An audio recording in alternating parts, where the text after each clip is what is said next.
me han pedido que modere un grupo de activistas, políticos, escritores. Me han pedido que modere esta mesa en la cual estamos además involucrados tanto el diario como Infolibre. La semana pasada fue Jesús quien moderó la mesa, hoy lo hago yo encantado. También porque creo que es importante que lo mismo que pedimos a los partidos de izquierda de los medios, que es que a ver si se ponen de acuerdo, hacen cosas juntos, nosotros seamos capaces de mostrar que también sabemos hacerlo desde los diarios y que más allá de que podamos competir por los lectores, sobre todo colaboramos por cosas mucho más importantes que una visita a un club. Y creo que en eso es muy interesante que podamos hacer cosas juntos y que hagamos muchas más. Me acompañan en esta mesa Jorge Moruno, de izquierda a derecha, Jorge Moruno, que es el Consejo Ciudadano de Podemos, y activista, Ignacio Sánchez Cuenca, politólogo, sociólogo, director del Instituto de Ciencias Sociales Juan Marc Carlos III, Carmen Calvo es ministra, secretaria de Igualdad del Partido Socialista, y Eugenio del Río, escritor, activista, antes político también. Y vamos a hablar de Cataluña, de Cataluña, que al final es cómo hemos llegado hasta aquí, qué ha pasado, qué está pasando ahora y cómo se puede arreglar. Que es un poco también de lo que salió la semana pasada, y para cambiar un poco el formato les proponía a mis cuatro acompañantes que empezásemos con otro planteamiento distinto. Yo quiero, si os parece, podemos hacer una pequeña intervención de 5 minutos hablando de estas tres cosas de manera muy resumida para luego ir a temas concretos que pueden ir desde Tabarnia hasta qué está pasando, si es posible hacer una investidura a distancia, hasta una cosa que a mí personalmente creo que es una de las cuestiones clave, ¿no? Que es esta sensación que hay en el poder, en el Estado, de victoria, ¿no? Les hemos ganado, fíjate que se están rindiendo todos, lástima que uno de los votos no se nos fue del todo bien, pero si quitamos los votos, les hemos ganado, están pasando todos por debajo del Curdovil, están todos jurando la Constitución a las manos, están asustadísimos por las consecuencias penales que puede tener cada discurso. Es evidente que ya los discursos los miden mucho con el abogado, porque saben que en cada línea se pueden encontrar con un problema penal, y esto evidentemente puede ser, y de hecho es interpretado como una victoria a corto plazo, y mi gran duda, y la traslado a la mesa, es si a largo plazo esto es una victoria o es de esas victorias que te crees que has ganado y en el fondo no es así, de las que ya llevamos unas cuantas con respecto a la gestión política de la crisis de Cataluña, ese suflé que lleva bajando desde hace ya tantos años que debe estar en el horno quemado. Empezamos contigo, Jorge, y luego vamos avanzando. Vamos a intentar ser breve en esta primera intervención porque habrá mucho tiempo después para hablar. Vale, pues en primer lugar agradecer la invitación a este debate, es necesario y a ver si podemos ir avanzando. De manera muy telegráfica, respondo a tu primera pregunta.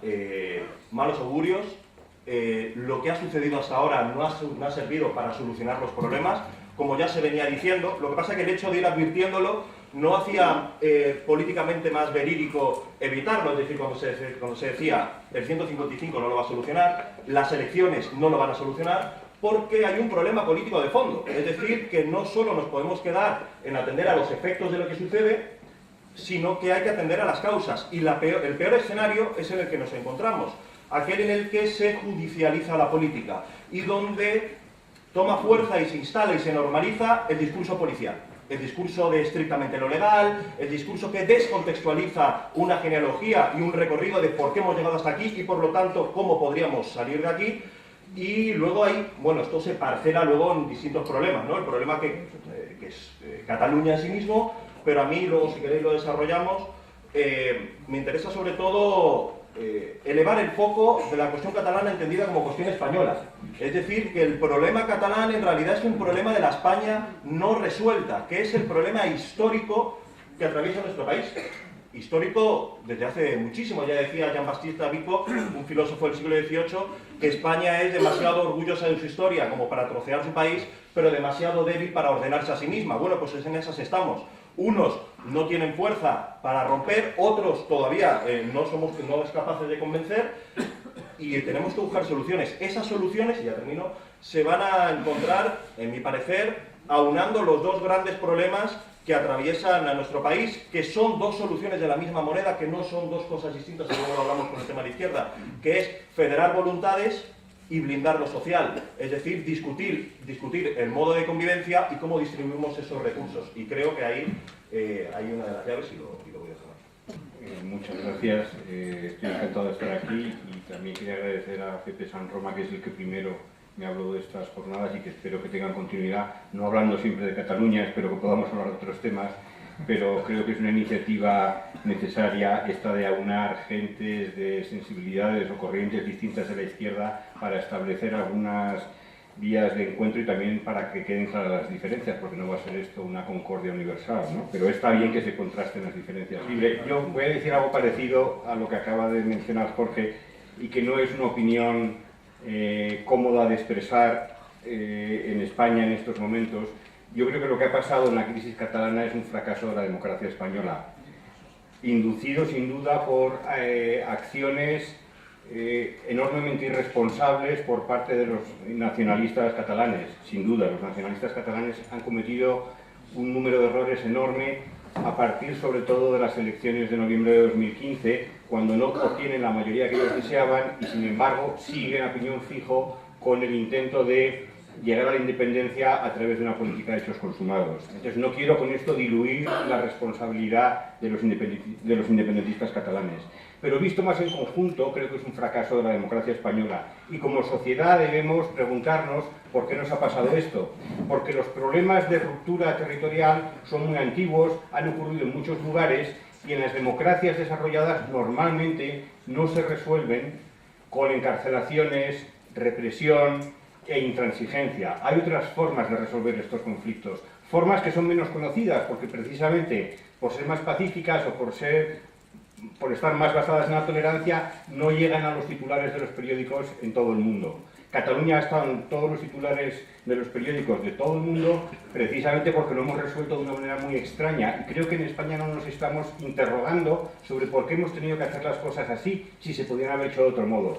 Le comentaba ahora a Jorge que mi impresión del conflicto catalán es que muchos españoles tienen la sensación de que ha habido una catástrofe natural en Cataluña. Ha caído un meteorito, que son unos señores insensatos, independentistas, que han provocado un destrozo y España manda al salvamento, a los comandos de salvamento para que reparen aquello. Pero ese planteamiento creo que es profundamente equivocado. Aquí ha habido una interacción constante y una responsabilidad compartida entre el Estado español y las autoridades catalanas. Y sin la interacción entre ambos no se explica que las cosas hayan llegado tan lejos.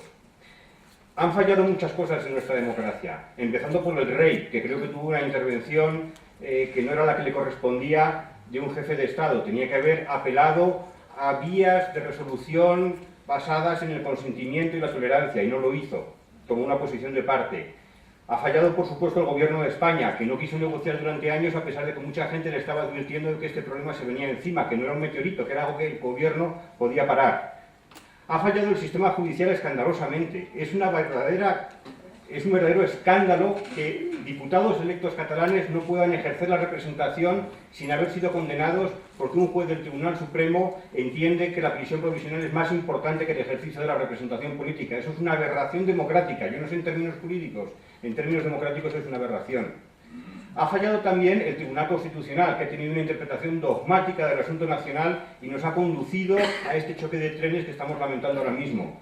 Ha fracasado, desde luego, las grandes corporaciones de medios de comunicación, que lejos de intentar proporcionar análisis, comentario, que resolviera la situación, lo que ha hecho es enconarlo, tensionarlo y polarizarlo. Es decir, han fallado muchas instancias de nuestro sistema democrático. Y esto no quita responsabilidad, como antes he dicho, a los independentistas catalanes, pero tenemos que preguntarnos por qué en España tenemos que resolver los conflictos de esta manera y no hay vías de acuerdo, de negociación y de cesión mutua para evitar esto que ha terminado sucediendo así. Se podría haber negociado y podríamos haber acabado en una situación parecida a la actual, pero sin encarcelaciones, sin la mala imagen que ha dado España en el extranjero con la represión del 1 de octubre, sin las actuaciones arbitrarias de los jueces y con unos medios de comunicación, los grandes medios de comunicación, no me refiero a los nuevos emergentes pequeños, o ya no tan pequeños, que han estado, como siempre, contribuyendo a agravar el problema y no a resolverlo. Gracias. Empezaré por el principio, que siempre es bueno, ¿no? Agradeciendo a los organizadores y a Pepe que nos haya traído aquí esta tarde, porque a pesar de todas las facilidades telemáticas y de todo orden que ahora tenemos, pues me parece muy reconfortante que estemos aquí haciendo democracia a mano, no a máquina, ¿no? aquí mirándonos y casi de manera hegeliana intentando proponer algo, contraponer algo y ojalá sintetizáramos algo finalmente, ¿no? Me gustaría que hubiera alguna compañera más conmigo aquí, en lo alto, creo que no es bueno. Y también voy a decir que a pesar de que a este asunto, que es un asunto largo en la historia de nuestro país, con este formato nuevo con el que ahora lo estamos abordando y viviendo, y que lo hemos calificado todos, y desde luego en los medios así ha sido, como el problema más importante que tiene el Estado, que tiene la democracia española, el problema más importante que tiene el Estado de verdad son los asesinatos de las mujeres y la desigualdad de la mitad de la población, a pesar de que nos tengamos que sentar por enésima vez y las que nos queden para hablar de Cataluña, y no seré yo quien lo rehuya, ¿no? Yo creo que esta es la consecuencia, y ahora explicaré, 40 años después de un pacto forzado. En nuestro pacto constitucional, la estructura territorial del Estado viene muy forzada a lo largo de la historia y aparece muy forzada en la Constitución. La derecha española no quiere entender, y yo creo que quizá este gran y enorme susto que se ha llevado con Cataluña quizá le haga pensar algo nuevo y algo realista. La derecha española no ha querido entender nunca que España es un país diverso territorialmente, que lo es porque lo ha conformado así su historia, que lo es con todo el derecho, y que la democracia entiende muy bien la diversidad territorial, que las democracias y los estados modernos le dan respuesta y viabilidad correcta, correctísima a la diversidad de los territorios de un estado que, siendo estado único, está compuesto. La derecha esto lo ha negado siempre, ha ido forzada siempre, se abstiene en el título octavo y finalmente quien se abstiene, que es Manuel Fraga, acaba siendo presidente de una comunidad autónoma como Galicia. Y por otro lado, el independentismo y el nacionalismo, que parece que en un primer momento, en el pacto que todos los españoles acordamos y firmamos en un formato completamente imprescindible hoy en día, que es una democracia constitucional y una constitución que se tiene que cumplir porque es norma jurídica, parece que en un primer momento y a lo largo de 40 años, de estos últimos 40 años, lo puede vivir desde la posición del nacionalismo y del nacionalismo que alcanza unas grandes cotas de autogobierno como las que tiene Cataluña. Y es verdad que aquí, y en todo este asunto, tengo que decir que hace falta bisturí. No se puede mezclar tan alegremente lo que es muy complejo. Y no se puede mezclar rápidamente en frases que quedan bien porque emocionalmente convocan. No se puede mezclar tan alegremente el plano político y el plano jurídico como si lo pudiéramos separar. Porque lo que el derecho ha hecho para que la democracia sea real es una aventura humana extraordinaria. La idea de la democracia es muy vieja. Su práctica es muy nueva en la historia de la humanidad. Vamos, en nuestro país 40 años nada más, es decir, nada, un bebé histórico. Y esa práctica es posible porque las normas jurídicas y la vieja veteranía del derecho en la historia del humano se las pone en bandeja a la democracia. No hay democracia si no hay normas. Y no hay democracia si no hay a veces momentos donde la política no tiene que estar judicializada. Es que la política tiene que cumplir normas. Y yo creo que este es un plano que estamos confundiendo en algunos extremos en los que precisamente el independentismo le ha venido estupendamente bien confundir esos planos donde han llegado a decir que previamente a todo está el derecho a decidir. El derecho a decidir mío sobre lo que yo quiera, cuando yo quiera, rompiendo el pacto de todos los demás. Esto es muy peligroso y muy poco de izquierdas. Muy poco de izquierdas. El gran logro para que la democracia sea practicable es un gran logro de la izquierda cuando decide que las revoluciones las va a hacer dentro de las normas. Y no fuera. En un espacio donde tú, siendo de izquierda, incluso siendo independentista, no puedes obviar que los demás existen. Existen en sus libertades y existen en sus posiciones. Bueno, pues entre que el independentismo quiere decidir y negociar la unidad territorial del Estado y entre que la derecha arrastra 40 años sin querer entender que el país es como es y que España tiene una verdad histórica que nadie se la puede saltar, pues hemos llegado a un punto completamente álgido y con salidas estrepitosamente difíciles. Porque ahí han chocado dos trenes de una potencia estratosférica, particularmente porque la derecha estaba gobernando con esta visión y porque Esquerra que yo creo que es la clave de esto, Esquerra, que llevaba soñando siempre con su poca potencia electoral, soñando evidentemente gobernar Cataluña, no otra cosa, decide que primero va a ser más importante la forma de Estado, es decir, la república, que la Esquerra que es. Y esto lo hace en el siglo XXI. Y contra una derecha que se las va a negar todas, de todas, todas. Estaba garantizado. Le podemos poner el nombre de fracaso y le podemos poner el nombre que queramos, pero estaba garantizado, porque Ibarretxe en la segunda legislatura de Aznar ya intenta una atacada de romper ese pacto, cuando plantea una reforma al Estatuto de Gernika que no va a cumplir la requisitoria de la Constitución. Y ahí ya empieza a temblar ese pacto. Y cuando empieza a temblar ese pacto, los españoles, que habitualmente dejamos que los problemas se nos gangrenen y que nos cuesta mucho trabajo meternos con valentía en las cosas, pues vamos dejando que pase el tiempo sin saber cómo tenemos que abordar la segunda gran reforma de nuestro pacto constitucional, que tiene que ver con los territorios. Y no tenemos vías de salida ninguna hasta que se produce una situación de estas características. En una situación de estas características ha podido fallar todo el mundo y podemos hacer cantidad de hilos de debate que los haremos los que podamos esta tarde. Pero lo que es verdad es que ninguna democracia, ningún Estado democrático tolera la unidad y la rotura de su unidad de una manera como la que aquí se ha planteado. Y los únicos dos ejemplos que tenemos, entre los cuales está el caso del Reino Unido, fueron tremendos.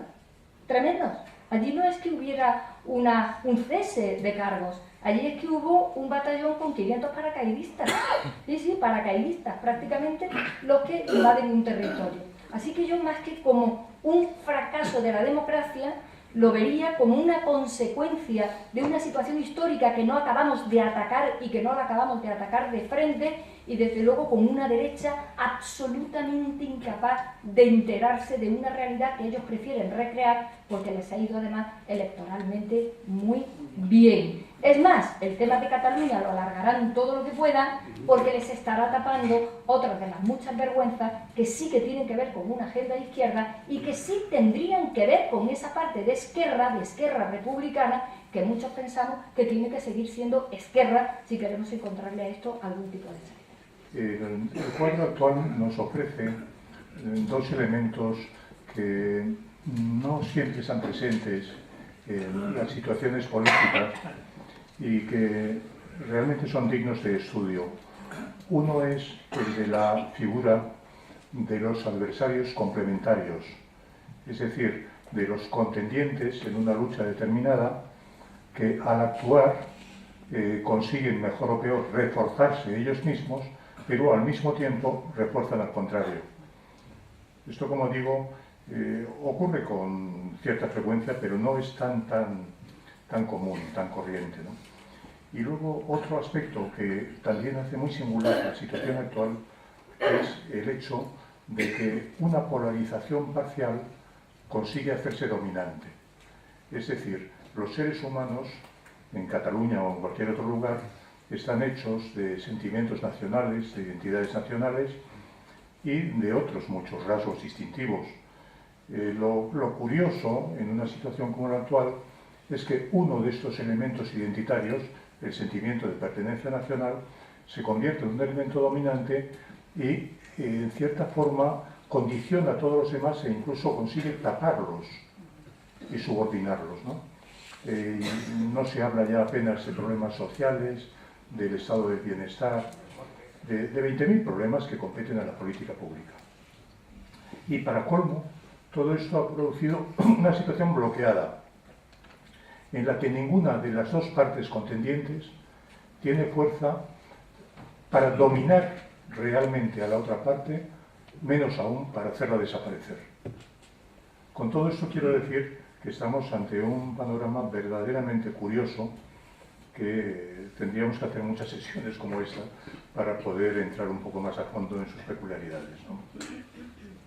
Un aspecto de la realidad que a mi juicio no ha sido suficientemente destacado y que me parece determinante es que la representación del mundo real actualmente predominante en Cataluña y fuera de Cataluña en buena medida también es el concebir o el presentar o el pintar la situación como un conflicto entre Cataluña o una parte de Cataluña y el Estado español. Y no hablo de Estado español en el sentido de España, sino del Estado español.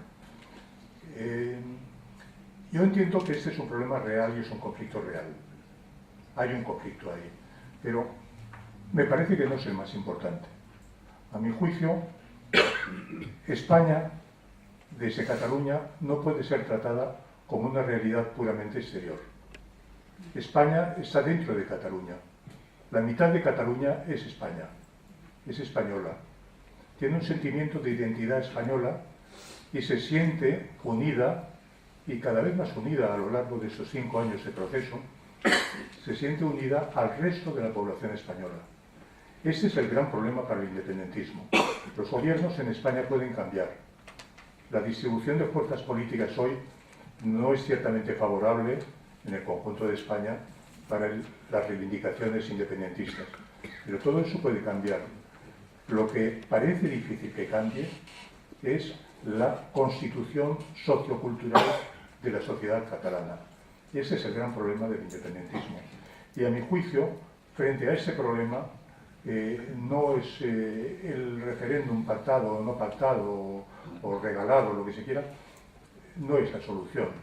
Un referéndum de autodeterminación externa, es decir, para fijar las relaciones con un Estado que va más allá, no resuelve el problema interno de Cataluña.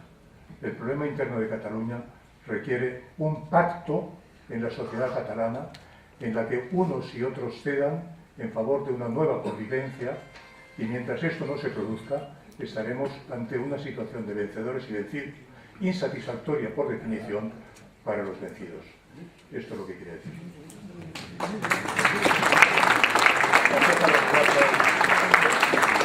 Por las interesantes aportaciones y también por la brevedad. Os quería preguntar a los cuatro, ha salido de otros temas, ha salido el tema de la catalana, también el tema de si la respuesta del Estado fue o no la más adecuada, también algo en lo que creo que estamos bastante de acuerdo muchos aquí, que es el planteamiento de que con un 47,8% la vía unilateral era absoluta desmesura. Pero yo os quería preguntar, para ir entrando en cosas concretas, primero vamos con el tema del origen de la situación, ¿no? Creo que hay, en mi opinión, dos rupturas del pacto constitucional con Cataluña. La primera ruptura, tal y como lo entiende una parte de Cataluña, se produce durante la Constitución Española, donde se crea una Constitución Española con autonomías de 2 velocidades, unas autonomías de 2 velocidades planteadas para los territorios llamados históricos, que eran aquellos que habían tenido ya cierto grado de autonomía, no por supuesto a su historia, y otra pensada para el resto de las autonomías, que al final acaba siendo, tras el referéndum andaluz y tras el cambio, deriva en el café para todos. Y luego la segunda ruptura os quería plantear si estáis de acuerdo o no con este planteamiento, se produce con el Estatuto de Cataluña, que es un intento por reconstruir el pacto constitucional con Cataluña, que después de pasar por el Parlamento catalán con una mayoría más que cualificada, tanto en parlamentarios como en número de votos, solo con la oposición del PP, pero incluso con el PP participando en el debate, luego después pasa por una mayoría absoluta en el Parlamento español, y después vuelve a Cataluña, donde pasa por un referéndum por una mayoría de votos y acaba en el Tribunal Constitucional, donde se rompe ese contrato después de que 2 parlamentos, el nacional y el autonómico, y los propios catalanes lo rompan, ¿no? Esto hay quien lo ve como el principio de la razón fundamental que explica por qué de repente el independentismo pasa de ser un 15, un 16% hasta un 48%. Hay quien dice, sí, eso es cierto, pero también hubo una traición por parte del nacionalismo catalán que aprovechó desde siempre. Yo quería preguntar si compartís este análisis de cuál es el origen del conflicto, y hasta qué punto se puede achacar exclusivamente al Partido Popular o a los independentistas, o ambos a la vez, la responsabilidad de haber llegado a esa situación. Bueno, sí, sin duda, la sentencia sobre el estatut significa un antes y un después, pero tampoco creo que es la única razón que nos pueda explicar la situación. Creo que es indisociable, porque de hecho la desafección con las comunidades autónomas, hay un artículo, no recuerdo, en la Agenda Pública, que compara cómo la desafección con en las distintas comunidades autónomas es bastante similar, en 2010 y en 2011 en el resto, como junto con Cataluña. Así que eso nos viene a decir que hay un agotamiento del modelo territorial de España más allá de Cataluña, que vendría a ser el síntoma más grave, pero no el único y por lo tanto no lo podemos reducir ahí. Pero luego hay otro aspecto que es fundamental y sin el cual no se podría explicar la cuestión catalana y por lo tanto el problema de España, que es la crisis. Es decir, todo esto deriva en primera instancia de ese derrumbe, en el caso español, del modelo de la burbuja que todos conocemos y demás, y que luego se introducen los recortes, las sucesivas reformas y por lo tanto, de alguna manera, una democracia que es obviamente formal y que es real, pero que se va cercenando y se va gradualmente secuestrando por poderes que nadie ha elegido, ni siquiera tampoco obviamente por la vía representativa. Claro, aquí tenemos entonces el gran problema que tenemos, que es el problema de la democracia. Y esto no estoy refiriéndome únicamente a la cuestión catalana, sino a cómo podemos resolver a un nivel español los grandes déficits que atraviesa nuestro país, que es el déficit social, el déficit de regeneración democrática, donde hay partidos que son directamente tramas criminales que gobiernan en las instituciones, y la cuestión social. Ahora bien, esto es imposible de entender desde una manera que no sea ampliando el foco y dándole una perspectiva total. Y para esto es fundamental y crucial poner en el centro del debate la cuestión de la democracia, como por cierto sucedió en el 15M. Yo estaba en Plaza Cataluña cuando Jordi Turull, que hoy está donde está y en su momento decía que estábamos jugando con fuego y que eso era un amago de golpe de Estado. Es decir, y ahí estábamos reivindicando democracia y, por cierto, estábamos desobedeciendo y gracias al 15M se incorporó en la agenda política española una serie de temas que hasta ese momento, por las propias dinámicas institucionales y las propias dinámicas económicas, no se habían puesto encima de la mesa y se hicieron centrales. A partir de ese momento, no te desahucian de tu casa porque no cumples un contrato, sino que es un problema colectivo, igual que la precariedad, etcétera, etcétera. Así que la única solución es resolver esa tragedia histórica que atraviesa España, que es la incapacidad de dotarse a sí mismo de un marco que federe voluntades, que agregue diferencias y que por lo tanto construya la identidad española no contra un otro interno de su propio país. Es decir, la construcción histórica que han construido los sectores, digamos, más conservadores es la idea de España enfrentada a una anti-España. Y esa anti-España siempre es, en este caso puede ser lo catalán, o puede ser lo que decían los rojos, además siempre es su propio pueblo. Es la incapacidad histórica de las élites dirigentes de este país por confiar en su propio pueblo para construir su propio futuro. El problema de este país es la insuficiencia histórica de poder contar con un poder constituyente para haberse modernizado del todo. Y en esas estamos todavía arrastrando ese mismo problema y seguimos enquistándolo. Es verdad que la cuestión jurídica va por un lado, pero en cuestión democrática y política es insostenible políticamente la situación que tenemos ahora y solo se va a seguir agravando al no ser que se presenten aspiraciones, situaciones y proyectos que ofrezcan soluciones compartidas a problemas que son comunes. Y decías la crisis económica. ¿Crees que sin la crisis económica habría llegado el independentismo a crecer de la manera que crece? Obviamente el Partido Popular tiene mucho que ver. Decían en el CIS catalán, el CEO, el Centro de Estudios de Opinión de Cataluña, me acuerdo que hace un par de años, los nuevos independentistas, que no lo eran antes, decían que la principal razón por la cual se habían convertido, se habían hecho independentistas, era la actitud y las palabras del gobierno del Partido Popular. Cuando entró Mariano Rajoy, si mal no recuerdo, era un 11% de la gente, un 13% de la gente que se declaraba a sí misma independentista. A día de hoy tenemos a un 47% de esa población. Obviamente, la de incendiar una parte de España para enfrentarle con la otra parte de España, generar una situación donde la única pregunta es España-Cataluña y que de ese modo no se puedan discutir de otras cosas, es obviamente una situación que le conviene a ciertos sectores. Ciertos sectores que pueden tener ahora también una pugna interna en el campo de los conservadores, como estamos viendo con el tema de Ciudadanos y con el Partido Popular, que tampoco extrapolaría lo de Cataluña al conjunto de España, pero es una situación de enquiste donde parece que algunos están muy cómodos tratando de sacar rédito electoral enfrentando a una parte de los españoles. Y solo un dato, creo que a veces se comete un cierto error.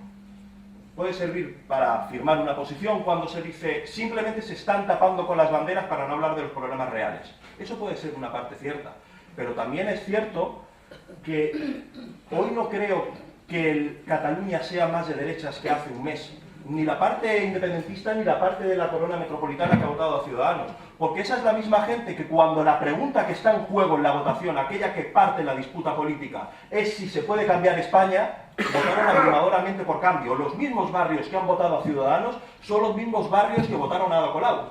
Es decir, que lo importante es siempre quién presenta los términos de la disputa política y eso implica haber ganado media batalla. Si la pregunta es unilateralidad o España, del modo que se ha construido, ahí ya algunos tenemos todo lo que perder. Si la cuestión es que España no se puede cambiar, que por distintas razones es lo que viene a decir de algún modo Ciudadanos, cambiarla peor, recentralizar y demás, o no se puede cambiar porque España es irreformable, como dice el independentismo, ahí perdemos quienes apostamos por cambiar por España. Cuando la pregunta que está encima de la mesa es España se puede y se debe cambiar y Cataluña es una parte indispensable de ese cambio, entonces el voto se modifica totalmente y gente que ha votado a Esquerra Republicana y gente que ha votado a Ciudadanos acaban votando luego a formaciones distintas, a formaciones que apuestan por el cambio en España. ¿Estás de acuerdo con ese análisis? ¿Tú crees que tanto cambia el voto en función de la pregunta que se haga o tiene algo que ver también con tendencias políticas en los últimos años que no veo de un lado para otro?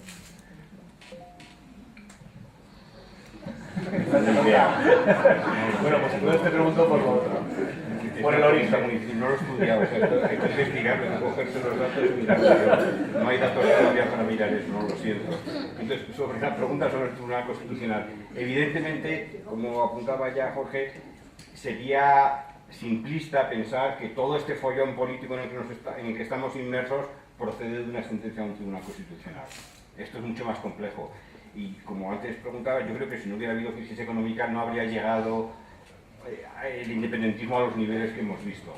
No es previsible que hubiera llegado tan lejos, ¿no? También hay que decir que las primeras muestras de que algo se estaba moviendo en la opinión pública catalana son anteriores a la sentencia del Tribunal Constitucional. Ya a partir de 2007 empieza a verse que el porcentaje de independentistas, al principio de forma lenta, comienza a crecer. Y justo después de la sentencia del Tribunal Constitucional no crece con especial rapidez. Cuando pega el salto es un poco después, es después del 2011. Es a partir de 2012 cuando... A partir de las guiadas masivas, sí. A partir del debate... Entonces, la sentencia del Tribunal Constitucional probablemente no sea la causa principal ni la única causa. Dicho esto, a mí sí me gustaría añadir alguna cosa sobre la sentencia del Tribunal Constitucional. Entonces yo ahora estoy escribiendo un libro sobre cómo la democracia española ha reaccionado ante el asunto catalán y estoy comparándolo con cómo han reaccionado otras democracias. Si no tenemos en cuenta cómo lo han hecho otras democracias es muy difícil evaluarlo, ¿no? Y lo que me encuentro comparando las actuaciones de los tribunales constitucionales es que nuestro Tribunal Constitucional, yo creo, esto es un juicio personal, basado, ya digo, en un análisis comparado, fue excesivamente dogmático en la cuestión nacional. Y lo voy a explicar en un minuto para no extenderlo. El Tribunal Constitucional, me voy a centrar no en el asunto de las competencias, que es muy técnico, la bilateralidad, que eso no es el momento ahora, sino en la cuestión del reconocimiento de si Cataluña es una nación o no es una nación. Y el Tribunal Constitucional lo dice en su fundamento jurídico número 12 de manera lapidaria. La Constitución española solo conoce una nación y esa nación es la española, no hay otra, porque así lo dice la Constitución. ¿Por qué? Porque reconocer que hubiera más de una nación dentro de España supondría quebrar o fragmentar la soberanía española. Es una lectura literalista de la Constitución española. En otros países, por ejemplo, en Canadá, el Tribunal Supremo hizo una lectura mucho más creativa, una lectura constructivista en la que intentó reconciliar el principio constitucional, que es esencial, lo intentó reconciliar con el principio democrático. Eso es lo que no pasó en España. El Tribunal Constitucional no intentó reconciliar el principio constitucional con el principio democrático. Hizo que prevaleciera nada más el principio constitucional y eso generó un problema. ¿A qué se obedecía eso? Yo creo que obedecía en última instancia a una visión nacionalista española muy antigua, según la cual podemos fragmentar la soberanía todo lo que queramos cuando la transfiramos a Europa, es decir, nosotros podemos romper la soberanía española y delegar la política monetaria al Banco Central Europeo, podemos compartir la soberanía con los pueblos de Europa y votar en el referéndum de 2005 que la legalidad europea está por encima de la legalidad constitucional española, como votamos los españoles, y eso no es fragmentar la soberanía española. En cambio, compartir la soberanía española con la soberanía vasca, con la soberanía catalana, al Tribunal Constitucional parece que le indica que es el desmoronamiento total de la democracia española. Y ahí tenemos una asignatura pendiente. Necesitamos que nuestra cultura jurídica progrese. Y de la misma manera que ha aceptado que nosotros estamos compartiendo soberanía con los pueblos europeos, la nación española que existe, que es una realidad indudable, que es una realidad histórica, puede también compartir su soberanía, en cierta manera, con la nación catalana y con la nación vasca. Y eso sería la España plurinacional, que reconociéramos que en España, aparte de la nación española, que es indudable que existe, hay también otras naciones. Y en el momento en que eso se desbloqueara, tendríamos los elementos para llegar a algún tipo de acuerdo. El asunto está en que, como no conseguimos llegar a ese punto de acuerdo, tanto con el Plan Ibarretxe como con el procés catalán, los independentistas han roto las reglas del juego. Ibarretxe efectivamente propuso una reforma del estatuto que desbordaba por todas partes la Constitución española. Y los independentistas catalanes ahora han hecho una propuesta que desbordaba por todas partes la Constitución española. ¿Cuál sería la manera de reconducir eso? Que de una vez por todas, en España, las fuerzas políticas, la sociedad y el Tribunal Constitucional y nuestros juristas reconociesen que el punto de encuentro tiene que ser que reconozcamos que, igual que hemos compartido la soberanía española con los pueblos europeos, podemos compartir nuestra soberanía española sin que se rompa España con vascos y catalanes.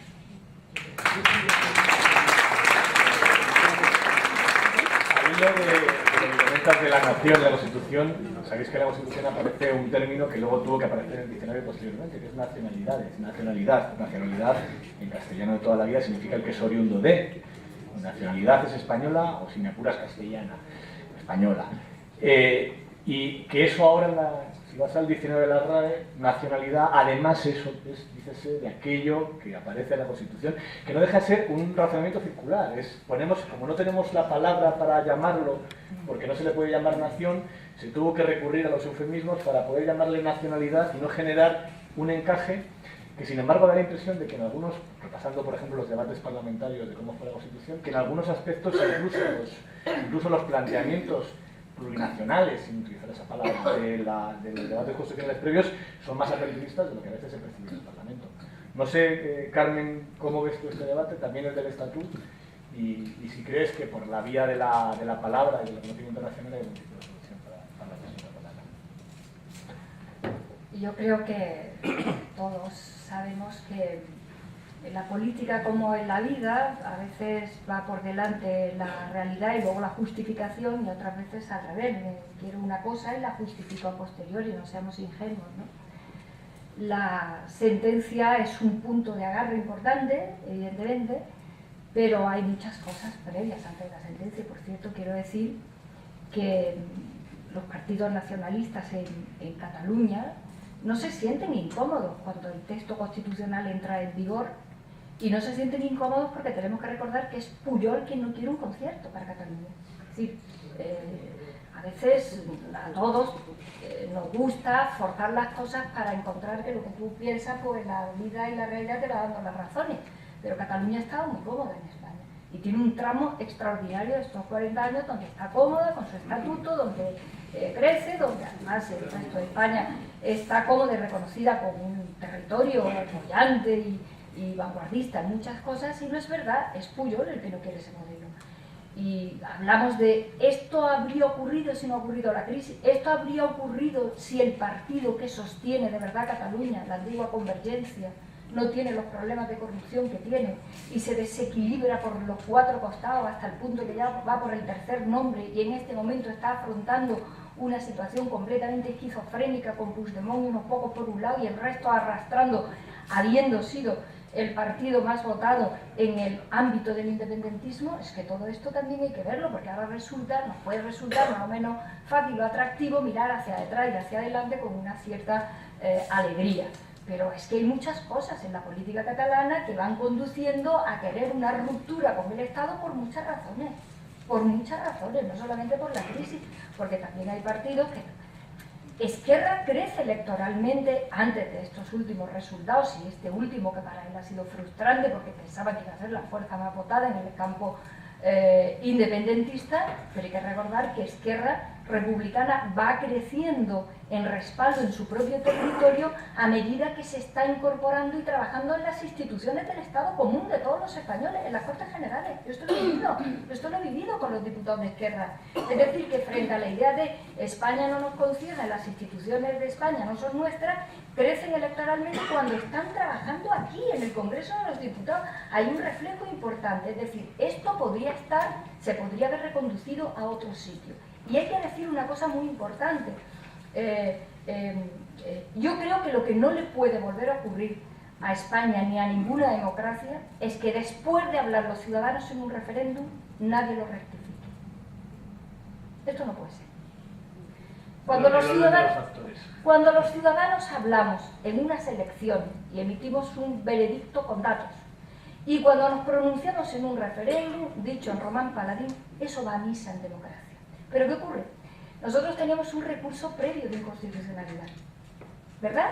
Cuando echamos a arrancar estos 40 espléndidos años de la historia de España, por cierto. ¿Qué ocurre?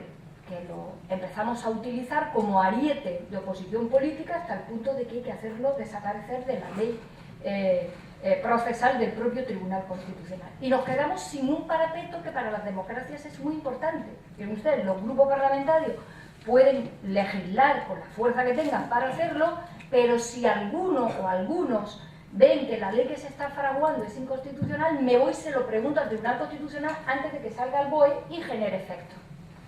Esto es una cautela estupenda, de la que carecemos nosotros por abuso, por una utilización completamente política y absurda de aquello. De haberlo tenido, cuando los catalanes llegan a su referéndum, nadie más les dice nada. Y como decías tú, una vez que lo ha debatido mi Parlamento Autonómico, lo lleva a las Cortes Generales, se ha producido ahí un debate, allí se ha peinado políticamente, porque la soberanía es común, y es común el Estado, aunque nos podamos llamar naciones, nacionalidades, pues no hubiera ocurrido esto. Ahí sí que hay un fallo del propio sistema, pero un fallo que nos hemos provocado nosotros a nosotros mismos, entre otras cosas porque los españoles somos unos neófitos en practicar democracia, porque hemos llegado al final del siglo XX sin tocar bola, en tener una sociedad capaz de generar costumbres democráticas en sus élites políticas, en sus partidos políticos, en sus instituciones. Seamos también consecuentes con las cosas. Pero yo creo que eso es un punto de enganche. Y por otro lado, yo lo diré, todo el mundo sabe cuáles son mis siglas, el problema no puede ser nominal, porque si no es que estaríamos ya muy locos.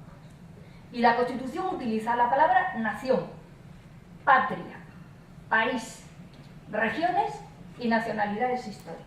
Y no hay nadie en ningún sitio que haya dicho que es cada cosa, porque no hay nadie que lo pueda decir. Porque son conceptos políticos, sociológicos, culturales, identitarios, como decía Eugenio, y porque un Estado moderno en el siglo XXI no se puede dedicar a eso. Lo que tenemos que tener es un solo Estado, que es del que derivan obligaciones, derechos y, evidentemente, todo el sistema democrático. Pero por lo demás, estamos en un país donde el País Vasco se llama país, oficialmente. Donde el Principado de Asturias se llama Principado, y esto es el Reino de España, oficialmente. ¿Dónde está el problema? El problema no puede ser ese, pero la pregunta es, los independentistas no están buscando que Cataluña se llame nación, están buscando un Estado independiente del Estado español, y es que no es ni de izquierda, ni de progreso, ni de nada que se le parezca. En el siglo XXI estás intentando romper la estructura territorial de un Estado que está federalizándose en otro plano superior, que es la Unión Europea, porque eso no tiene ningún sentido. Y eso tiene unos responsables también. Y claro, tiene una contraparte absolutamente enloquecida, que como decía Jorge, pues lleva un montón de años que le interesa asusar la cosa catalana y la cuestión catalana, porque de ahí se saca rédito y voto hasta esta vez. Que Cataluña, la derecha catalana, ya ha dicho literalmente no, ni poco, ni mucho, ni nada al Partido Popular, y se ha ido a la otra derecha, Ciudadanos, punto. Y esa es una reacción. Es más, el éxito brillante del independentismo ha sido que el partido más votado de Cataluña sea Ciudadanos. Menuda estrategia política para ver el siglo XXI y qué hago yo con mi territorio, que es Cataluña. Y es verdad, en medio de todo eso hay que empezar a colocar cosas. Y yo creo que esto es como lo de el tartufo de Molière, que decía, anda, que llevo toda la vida hablando de prosa y no me había yo dado ni cuenta. Pues estamos hablando todo el rato de Estado federal. Estamos hablando todo el rato de rematar la faena que, como decías tú, Nacho, los propios ponentes de la Constitución, los propios ponentes dicen, estamos haciendo un Estado federal, aunque no lo podemos decir exactamente, aunque de otra manera, porque la estructura de descentralización española es muy importante y es muy fructífero para aquellos territorios que por razones históricas tienen esa ambición poder estar cómodamente en España. Bueno, pues esto va a haber que dilucidarlo y yo por eso os agradezco mucho este debate y este momento aquí. ¿Cómo miramos esto desde la izquierda? Y esto hay que mirarlo con ideología y esto hay que mirarlo en este plano, no cabe ya mirarlo del otro. No podemos seguir perdiendo tiempo en esto cuando nos estamos jugando cosas capitales con esta crisis. Esta es una crisis donde a Cataluña le afecta al resto de España, le afecta a Europa, donde le están dando un órdago al estado de bienestar, donde todos sabemos por qué se le está dando un órdago al estado de bienestar europeo, por si alguien se ha creído que en Brasil, que en India, que en China y que en Rusia lo que va a venir cuando se desarrolle la democracia es un estado de bienestar, porque si alguien se ha creído eso, se equivoca. Y esa es la atacada. Debilitemos el estado de bienestar en Europa. ¿Y cómo lo hacemos? Pues lo hacemos con múltiples fórmulas. Y yo lo que estoy esperando es a la izquierda en Cataluña, a la izquierda catalana, a la que es independentista, a la que es nacionalista. Porque esto no se sostiene en este plano, no se sostiene en el siglo XXI el intento de hacer un Estado pequeño de 9 millones, de 7 millones de habitantes en Europa, donde vamos todos abocados a defender la idea de Europa y a defenderla, porque defendemos el estado de bienestar y la democracia hasta donde las hemos podido desarrollar, con todos sus defectos y con todas las necesidades de mejorarlas frente a un mundo que está como está, con Trump y con Putin viéndolas venir y con China comprando a África y dándole órdagos al resto del mundo. Este es el debate. Y hay que contextualizarlo de esta manera. Y Cataluña ha estado muy cómoda hasta que se le han descolocado algunas piezas muy internas que tienen que ver con convergencia. Porque yo no sé a cualquiera, pero a mí me producía una vergüenza escuchar ayer, como ya no me llamo convergencia, a mí ya toda esta corrupción como que no es mía. Por favor, estamos en el terreno de la indecencia y de la locura casi con esto. Pero Pujol no quiso concierto, Pujol estaba contento en este esquema. Son los vascos los que sí quieren concierto, porque los vascos sí traen de la historia esta causa. Y esta era una estructura razonable para nuestro país. Es evidente que con la necesidad de volver a mirar la realidad, como decía Jefferson, mirar de nuevas para ver de nuevas cómo hemos evolucionado en 40 años y cómo tenemos que volver a ajustar entre generaciones y con la transformación. A mí cuando me pregunta, ¿hay que hacer una reforma de la Constitución? Y yo siempre tengo la misma respuesta, es que los 40 años que hemos vivido los españoles y las españolas no son 40, son 80, porque esto ha ido a la velocidad del rayo y de donde veníamos a donde estamos con todos los defectos, Jorge, y con todas las necesidades. Hay que mirar la historia de España para saber de lo que estamos hablando. Han sido 40 años que se han producido tantas transformaciones que aunque cronológicamente sean 40 son muchos más y por eso hay muchos desajustes que hay que acometer. Y esto se llama, desde mi punto de vista, federalizar el modelo territorial y apelar a la tradición federalista de Cataluña. Cataluña siempre aspiraba a estar en un Estado federal y a formar parte de un Estado federal. Pues vamos a hablar de esto, vamos a hablar de esto.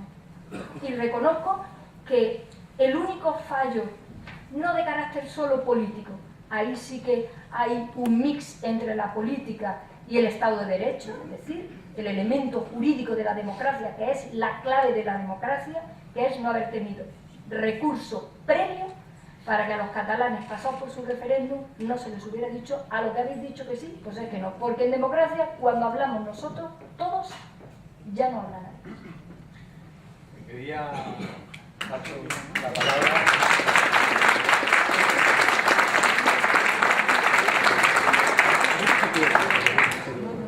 Sí, muy brevemente, y por romper también un poco el ciclo este de que hayamos tenido situación, aunque luego el tema es serio. Pero yo creo que ahora Carmen ha puesto el dedo en la llaga en algunos asuntos cruciales.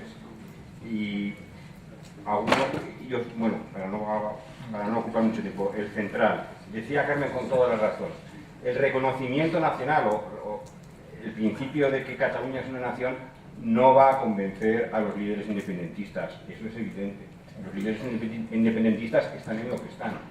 Pero en la sociedad catalana hay muchos independentistas que son independentistas sobrevenidos, que están irritados, que están hastiados de cómo el sistema político español ha reaccionado a sus reivindicaciones. Y a esos independentistas, que podríamos llamar independentistas no incondicionales, hay un núcleo duro de independentistas incondicionales que, sea cual sea la reforma constitucional, van a seguir queriendo la separación de España porque han desconectado ya hace años de España a todos los efectos. Pero hay un grupo mucho mayor de independentistas que son recuperables. Entonces, evidentemente, a los líderes de Esquerra y de la antigua Convergencia no los vamos a desactivar mediante una reforma constitucional porque están en lo que están, pero a sus seguidores, a muchos de sus votantes sí. Y yo creo que el principio de reconocer que en España hay varias naciones y que las soberanías son compartidas, como de hecho ya lo son en Europa, es decir, es que la tendencia de los tiempos es reconocer que las soberanías ya no son decimonónicas, ya no son soberanías monolíticas como quiere el Tribunal Constitucional, son soberanías compartidas, y estamos compartiendo soberanía con italianos, con lituanos, con polacos, con irlandeses, con belgas. ¿Por qué no podemos entender que la soberanía en España es compartida entre catalanes, vascos y el resto de españoles? O si hay que meter también a los gallegos, yo qué sé, a los que sean. Pero vamos a entender que la soberanía no es la soberanía del siglo XIX, y eso nos permitirá desactivar a esos independentistas sobrevenidos que han generado la crisis constitucional en España. ¿Qué les tendremos que ofrecer? Les tendremos que ofrecer algo más, aparte de un principio puramente de reconocimiento. Habrá que avanzar en la España federal que decía Carmen, y eso supondrá necesariamente que tengan que estar más involucrados los nacionalistas o las instituciones de las comunidades nacionales en la conformación de las leyes. Hoy por hoy los nacionalistas no están involucrados en el proceso legislativo en España. Tendrán que establecerse con mayor claridad la división de competencias entre el Estado central y las entidades autonómicas. Todo esto tendrá que hacerse, pero creo que también dentro de esas reformas es necesario que rompamos el tabú ya secular en España de que nación española solo hay una, que es lo que dice Aznar en Cartas a un joven español, publicado en 2007, que es un libro delicioso, en el que dice: yo soy totalmente antinacionalista, yo soy patriota. Entonces yo creo en la nación española. La nación española es tan poderosa que impregna la vida del español las 24 horas del día. Incluso cuando está durmiendo el español, está siendo español. Esto lo escribe en ese libro. Pero no es nacionalista. Pero no es nacionalista. Y que quede claro que nación en España solo hay una. Este empecinamiento es tan irracional, por decirlo así, tan injustificable como el empecinamiento de algunos sectores del independentismo catalán que no están dispuestos a reconocer lo que antes decía Eugenio sobre la riqueza interior que hay dentro de Cataluña y que aquello no es una nación homogénea. Ni España es una nación homogénea, ni Cataluña es una nación homogénea. Por lo tanto, lo que tenemos que hacer es reconocer que las soberanías están compartidas y llegar a pactos inclusivos, que entiendo que es lo que estaba apostando Eugenio en su primera intervención. Una precisión sobre el asunto de la sentencia del Tribunal Constitucional. Es de junio de 2010. Después de la sentencia sigue habiendo una relación relativamente buena entre la derecha catalana y el gobierno español. ¿Cuándo empiezan a torcerse las cosas? 2 años después, nada menos que 2 años después. Lo que no quiere decir que la sentencia sea irrelevante vista a posteriori a la hora de construir un relato o una retórica independentista más armada, más completa, cosa que sí ocurre. O sea que en cierta forma la sentencia opera como una bomba de relojería que va a mostrar toda su eficacia con retraso.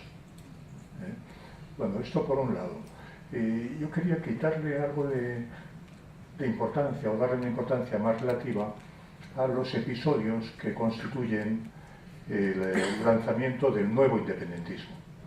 Porque hay el independentismo del que ha hecho mención, creo que ha sido tú, Ignacio, del 14%, y luego ya hay el independentismo del 40%, 40 y tantos por ciento, que su composición interna ideológica también es diferente, aunque luego tiende también a recibir una influencia del nacionalismo anterior que va ganando terreno poco a poco. Pero bueno, quisiera salir un poquito de los episodios y hablar algo de las condiciones o de los factores más permanentes que han facilitado esta eclosión del independentismo que hoy conocemos. Porque hay factores de una duración más larga, ¿no? Uno de ellos es el poder autonómico catalán. Hablamos de 1980 a 2002, es el poder de la derecha nacionalista catalana, Convergencia y Unió, con Convergencia Democrática como fuerza principal. Y en este tiempo, que son 22 años, se opera una cierta transformación de las mentalidades públicas en Cataluña relativamente importante. O sea, por decirlo de alguna forma, se está preparando a la sociedad catalana para empresas de mayor ambición, desde un punto de vista nacionalista. Luego vienen dos periodos de tripartito. Ahí yo creo que se produce una situación en la que el nacionalismo, en el aspecto cultural, sigue teniendo una posición ventajosa. ¿Por qué?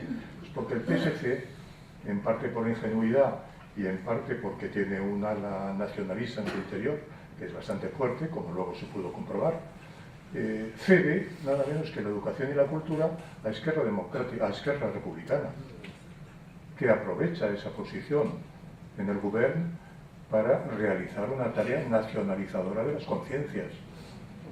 Todo esto hay que tenerlo en cuenta.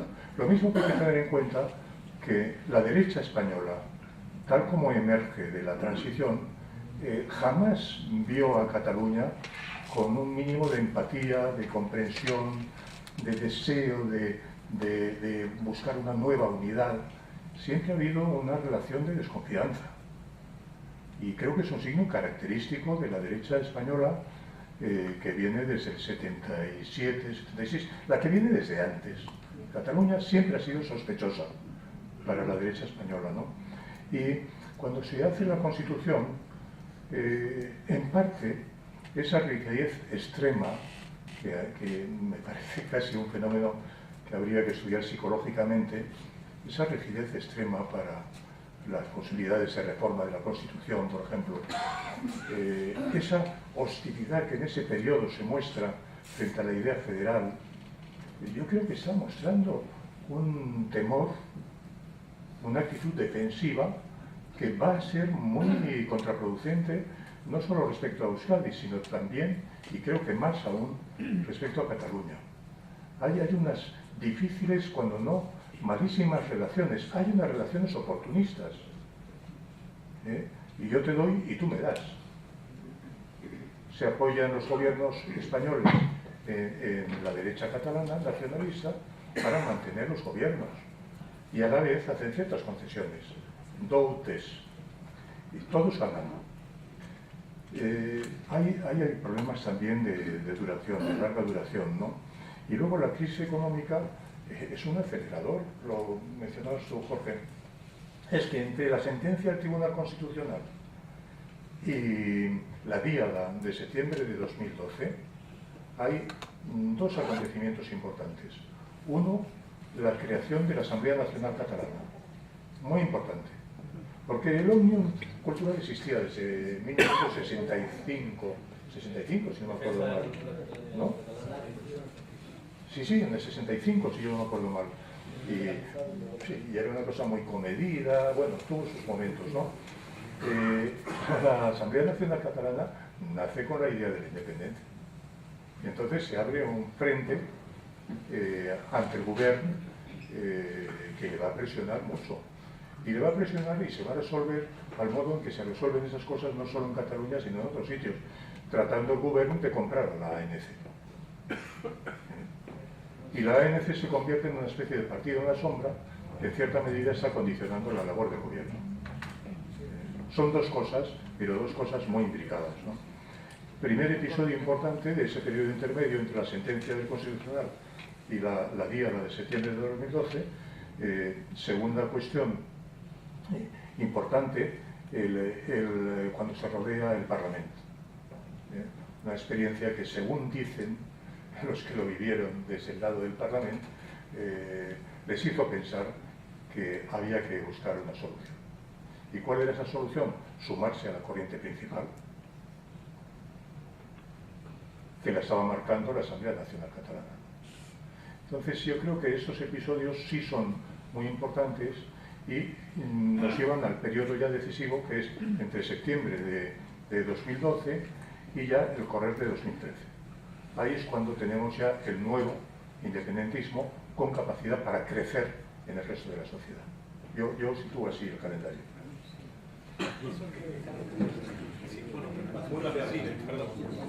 Un par de apuntes con lo que comentaba Eugenio, lo que comentaba antes Carmen. Yo creo que se vio presionado Convergencia por la ANC, pero antes, si mal no recuerdo, ya en 2010 existía lo de la plataforma por el derecho a decidir, que era una cosa todavía ambigua en el sentido, digamos, únicamente como el método, ¿no? Digamos. Yo creo que Convergencia se vio obligada, forzada, por la propia situación en la cual se cierra el crédito. Aquí ya no hay más dinero, tienes que aplicar recortes, tienes que verte en una situación donde ellos se veían que se iban a descomponer y se trataron de subir a un carro que ellos no manejaban. Yo creo que esto es importante diferenciar para tratar de comprender, creo, ¿no? En el sentido de que la cuestión de la movilización soberanista catalanista, con ya declinaciones cada vez más independentistas, es previa al intento de Convergencia por capitanearla. Es decir, ellos se suben a un carro que no controlan y que luego intentan con el procesismo, bueno, ir canalizándolo, ir dándole vueltas, pero que lo hacen a la desesperada. Luego demuestran las élites catalanas estirar el chicle, de adaptarse a situaciones donde parece que ya iban a desaparecer y ahí están. Por muertas, se dan por muertas y luego vuelven a subir. Y luego hay otro problema. Siempre, quizás de manera demasiado optimista, se había previsto, o se había pensado que una crisis de un régimen político, de una forma dada de establecer las relaciones de poder, iba a desencadenar casi mecánicamente en una evolución democrática. Bueno, pero es que eso no está escrito en ningún lado. Creo que ahora mismo estamos comprobando cómo la propia salida, por decirlo de alguna manera, de la crisis del régimen del 78, de la configuración política actualmente existente, puede ir hacia una involución democrática. Una involución democrática que se ve en el contexto europeo, donde los vientos de cola del crecimiento de la economía española se están acabando, es decir, la política del Banco Central Europeo de inyección de liquidez, el bajo precio del petróleo, que ya ha encarecido la subida del precio del petróleo un 42% las importaciones, y nos vemos con exactamente el mismo modelo levantado sobre el barro, en una situación que crece los niveles macro, pero que eso no se traduce en una mejora sustancial y sobre todo más o menos estable de la economía española, y no lo digo yo, lo dicen los sucesivos informes de la OCDE, del Consejo de Europa, de la Comisión Europea, y lo dice Cáritas. Es decir, estamos en una situación donde ante cualquier shock económico, esto se vuelve a derrumbar como un castillo de naipes. Así que creo que han decidido coger bien fuerte la capacidad de manejo, aprovechando la crisis catalana, entendiéndolo en un contexto europeo donde no se sabe qué va a pasar. Y en esta posición de involución, aquí es donde sí que realmente pueden aparecer unos monstruos que todavía no desconocemos. Creo que Ciudadanos, desde su punto de vista, ha jugado a veces un espacio que no sabe si es Macron o si es Le Pen, dependiendo del tema que le toque hablar. Y ahí la única solución es la federal. La federal no solo por temas democráticos, lo decía antes Ignacio, por el tema también de eficacia en un mundo de gobernanza, digamos, de multinivel, donde hay muchísimos niveles donde se comparte la soberanía, que no es lo mismo que en múltiples soberanías, es decir, no vendría a ser lo mismo. La pregunta es cómo podemos ser capaces de al mismo tiempo desactivar o convencer a una gran parte de la sociedad catalana de que el proyecto de España merece la pena, al mismo tiempo que es fundamental desactivar aquello que les alimenta, que es esa involución de esa parte, digamos, de Partido Popular, Ciudadanos, que se pueden ver cada vez de alguna manera más sueltos, con más facilidad de decir aquello que llevan pensando algunos mucho tiempo, pero que se veían más o menos coartados y que se van cada vez viendo en una solución, en una situación donde cada vez cuesta menos decir barbaridades. Ya lo dijeron, cuidado Navarra que te aplico el 155, pero si se lo dijeron hasta Castilla-La Mancha, que te lo aplico el 155, es decir, que creo que han visto que todo vale un poco y que si no se frena eso, nos vemos en una situación mala que se puede endurecer con la situación económica si se tambalea un poco el contexto europeo.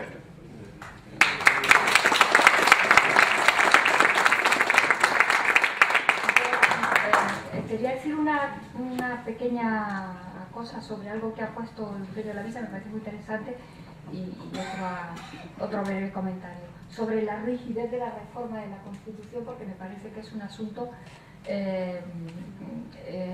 sobre el que debemos de reflexionar política y jurídicamente. Decías tú, debe ser algún atavismo, algo raro que explique por qué la Constitución española es tan rígida en su reforma. La Constitución española es rígida, sabéis, en otra rígida y otra parte menos. Por eso, cuando de vez en cuando se escucha a alguien decir el 135 se reformó así, corriendo, sin preguntarle a nadie, no, por eso preguntarle a nadie, no, por los requisitos de la Constitución. Ese artículo se podría reformar como se reformó. Y otros artículos no se pueden reformar de esa manera porque están especialmente protegidos. Aunque esto parezca un tecnicismo, conviene que los ciudadanos de la democracia nos apuntemos a que no nos autoengañemos ni nos engañen y tener precisiones con las cosas. Ese artículo se podría reformar así y otros no. Yo creo, Eugenio, que yo esto le da muchas vueltas. Yo creo que nosotros salíamos de una historia tan convulsa como la nuestra en el siglo XX y parte del XIX a un momento democrático en el que lo íbamos a intentar en serio, porque yo creo que la transición lo más interesante que tuvo es que iba ya todo el mundo en serio a poner los cimientos de una vida y de un sistema democrático, y nos pareció dejar al peligro la vía de tocar la Constitución constantemente en aquellas partes que caracterizan el modelo democrático. Y yo creo que por eso nos lanzamos a un sistema de una rigidez extrema. Yo comparto la idea contigo. Es que tocar la Constitución de nuestro país requiere unos niveles de preacuerdo, de acuerdo y de posacuerdo luego en el referéndum tan altos, que yo siempre he pensado que esto lo tenemos que reflexionar, porque además la reforma blinda mucho la reforma de la reforma. Parezco a la prima de Groucho Marx, ¿no? Pero no soy su prima, y es que está así establecido. Y yo creo que eso no es bueno, porque la única manera que tenemos de mejorar la propia democracia y de hacerle revoluciones internas a la propia democracia es poder disponer del instrumento fundamental, que es poder reformar ese lugar donde está todo y de donde emana todo. Y a mí eso me parece que merece la pena que nos lo planteemos, y que en ese sentido muchas veces los hombres y las mujeres, los ciudadanos, que no tenemos por qué ser técnicos de las cosas, dicen, pero bueno, o el propio Rajoy, así cuando lo suelta parece que está soltando una tontería, ¿y qué vamos a reformar y cuándo y quiénes estamos? Hombre, pero ponte en disposición, porque es evidente que tenemos esa rigidez en el texto. Y luego, aunque decía Jorge, pero fíjate, yo quiero decir solo dos cosas. En Cataluña, después de todo lo que ha ocurrido, el partido más votado es un partido de derecha, Ciudadanos. En Cataluña, el siguiente partido, que tiene un descontrol absoluto y como contaba Eugenio, se ve abocado a subirse a todos los carros que van pasando para timonear aquello con muchas dificultades, era un partido de centro derecha, ahora no sabemos ya nada de esta situación. Y Esquerra ha perdido por el camino prácticamente todo su lastre de izquierda, por lo que le estamos viendo, porque le da cualquier cosa igual que no sea separar Cataluña de España. Con lo cual tenemos un panorama bastante inane, con fuerza electoral suficiente como para plantear lo que tú estabas planteando. Ese es el fruto aquí de todo lo que ha ocurrido. Y algo que yo creo que no debemos de bajarnos de esta mesa sin decir. Cataluña y España, pues claro, estamos en las mismas olas que cabalgan la política ahora mismo en cualquier lugar del mundo, que son olas, por cierto, muy peligrosas y muy superficiales, donde vale cualquier cosa, donde vale las apariencias y los vacíos por debajo, y vamos a muchas situaciones muy complicadas, empezando por el propio Estados Unidos y otros más ejemplos que podemos poner, pasando por la extrema derecha, que ya está tocando gobierno en Austria, la extrema derecha en Alemania alentando el cogote de Merkel, y suponemos que el sacrificio de los socialistas en Alemania para parar esto de alguna manera, y el fenómeno Macron, que no lo vamos a guardar porque es de todos conocido. Estamos en un momento donde los cambios normales que por razón de la vida, de los tiempos, se van produciendo en las cosas, también en las formas de la política y en las instituciones de la democracia. Que por cierto, Jorge, esto no es un régimen, esto es la primera vez que los españoles hemos podido montar una democracia, sí, sistema, ya lo sé, no he querido ver otra de palabras, pero los españoles que tenemos un poco más edad que tú, yo que la tengo, aunque la disimule, sabemos lo que es un régimen, y te juro por Dios y por todas las vírgenes del santo oral que esto es una democracia con todos los defectos que le podamos poner, con todo lo que haga falta, que la mejoremos. Es decir, hay un momento donde vale las apariencias, donde a la política se la ha contaminado de otros elementos de la vida que tienen que ver puramente con otras cosas, incluida la propia farándula, y esto opera. Porque la pregunta que tú te haces, que nos estamos haciendo todos, ¿cómo va tanta gente a votar 47% a los independentistas sin preguntarse por los problemas de su pensión, de sus urgencias médicas, de la ley de la dependencia, con los recortes? ¿Cómo ha ocurrido eso? Eso sí es un fenómeno transnacional, eso sí es un fenómeno que está ocurriendo en muchos lugares. Y es un fenómeno absolutamente peligroso porque tiene unas connotaciones, si te paras a mirarlo con microscopio, te tiene que ver mucho con los fascismos. Y con las nuevas formas de los fascismos. Y a ver si ahí estamos alerta los de izquierda y nos ponemos todas las pilas y hacemos el favor de no confundirlo unas cosas con las otras, y sabemos perfectamente eso que algunas veces se nos va de la cabeza, lo que es 1, lo que es 2, lo que es 3 y lo que es 17. Y ahora mismo es uno defender posiciones frente a todo esto que está ocurriendo. Porque es demasiado grave. Y está ocurriendo allí porque decíamos, claro, hay mucha gente que sigue esto y además que no te lo razona. Que no, que yo me quiero independizar. Que claro, yo tengo una amiga de Cádiz, que ayer también en carnaval, y ya sabéis, que los carnavales de Cádiz, donde se da respuesta seria a los problemas de España, y si mirad cómo afinan, ya habéis visto cómo afinan cuando dicen las cosas que dicen en muchas ocasiones, y claro, en esta tesitura tú te planteas, y me dice una amiga mía, pero bueno, vamos a ver, vamos a ponerlo en el plano sencillo, normal, lo que se le ocurriría a cualquiera que no tiene gran información ni gran información, ninguna de las dos cosas, y dice, pero bueno, ¿de qué te vas a independizar si es que estás en Europa? Todavía un movimiento de este tipo te lo puedes plantear en otro lugar del planeta. Pero si es que estás en Europa, si es que de Europa no te vas a poder mover, si es que esto tiene un punto de locura en el que necesitamos poner mucho más microscopio todavía para poder entenderlo, y tiene que ver también, repito, con otros fenómenos internacionales, tiene que ver con otros fenómenos internacionales. No te separas de Europa. Esto es, te sales de Málaga, suponiendo que España sea Malagón, pues te vas a Málaga. Y es que esto no tiene otra vuelta de hoja. Así que esto hay que darle más vuelta. Sobre todo por ese 47% que te sigue chocando, como después de todo esto está ahí a pie quieto. Hay que darle más vueltas, pero como digo, no hay que cumplirse solo los efectos. Es decir, Europa no es un fenómeno meteorológico donde hemos llegado a... Es decir, claro, es una construcción donde se han aplicado políticas concretas, actores políticos concretos, en beneficio de una serie de intereses de acumulación de mucho poder en pocas manos en una gente. Y eso no ha surgido de la nada, porque también habría que preguntarse en Europa dónde había estado la izquierda desde los años 80, donde a veces en el nuevo centro, ¿no?, de Inglaterra y demás, o en Francia, además, es decir, que también hay una genealogía de causas y no solo de efectos que creo que hay que tener en cuenta. Y respecto a la historia, es verdad, yo, obviamente yo no he vivido una serie de etapas, la ha vivido mi padre, la ha vivido atrás mi abuelo y demás, pero creo que precisamente por eso la Constitución es un punto de partida y no de llegada. Es decir, es comprensible el momento, obviamente, cuando se forjó la situación, yo no me la puedo imaginar, la puedo leer, pero no la puedo imaginar, pero precisamente por eso el mejor homenaje es desarrollarla en el tiempo e ir adaptándola a las necesidades del siglo XXI,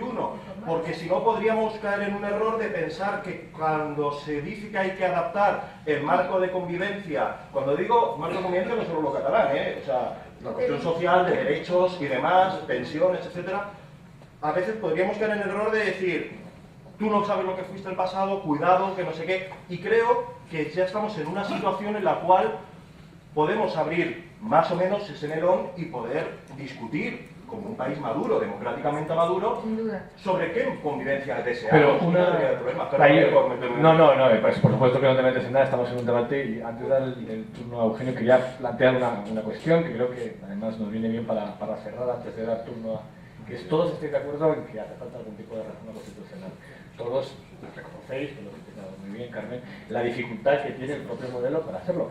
Y hay una elefante en la habitación, que es cómo se puede reformar la Constitución sin el concurso del Partido Popular, que ya ha dicho por activa por pasiva en género mariano, que sí, que avancéis lo que queráis, pero que al final el consenso voy a ser yo, que es el no moverme, porque tienen a unos aquí en el PP que hablan de centralizar, y otros en Ciudadanos en una parte también, otros que hablan de federalizar, y oye, yo reformo y aporto mi granito de arena, el consenso del centro, de no moverme, y además la llave del bloqueo de la Constitución.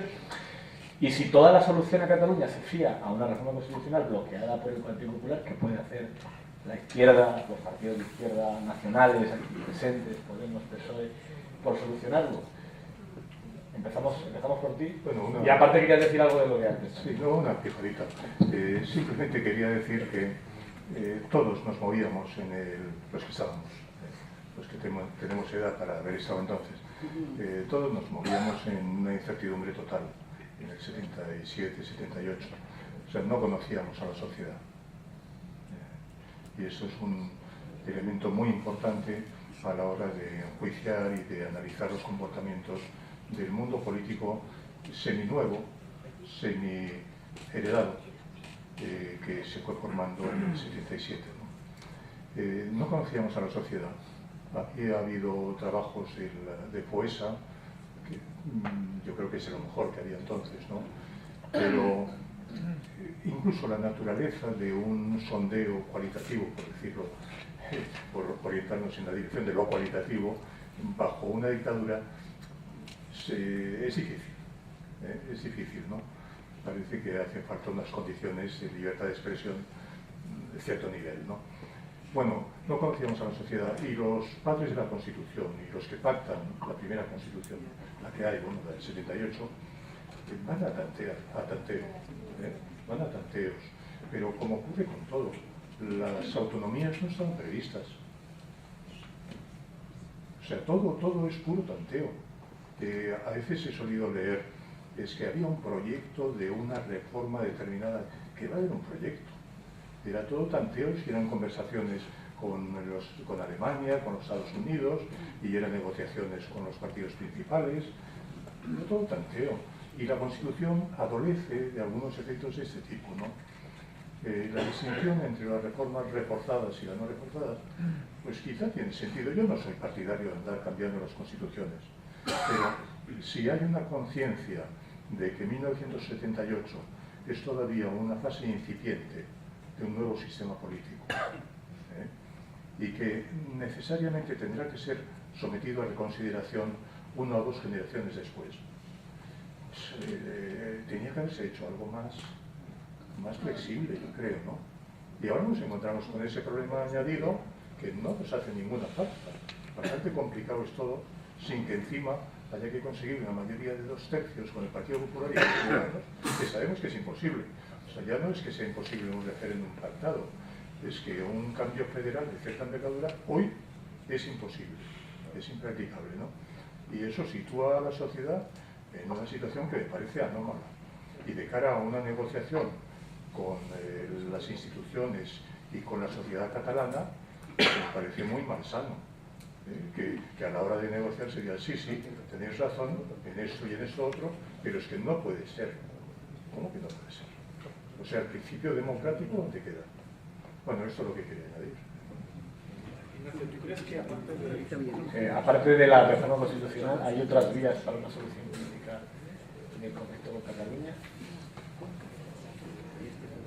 Vamos a ver, es que estoy de acuerdo con lo que ha dicho Escolar hace un momento, es que no va a haber reforma. No va a haber reforma constitucional. Yo creo que no la va a haber porque ni PP ni Ciudadanos están por la labor de avanzar por esa vía y tienen poder de veto. Es decir, que habiendo una exigencia mayoría de los tercios, sobre esto de la Constitución, y ahora paso enseguida a la respuesta, no quiero ponerme aquí muy académico, pero las constituciones más rígidas en el mundo se corresponden con los países federales. ¿Por qué? Porque de lo que se trata es de establecer relaciones creíbles entre el nivel superior federal y los estados constituyentes.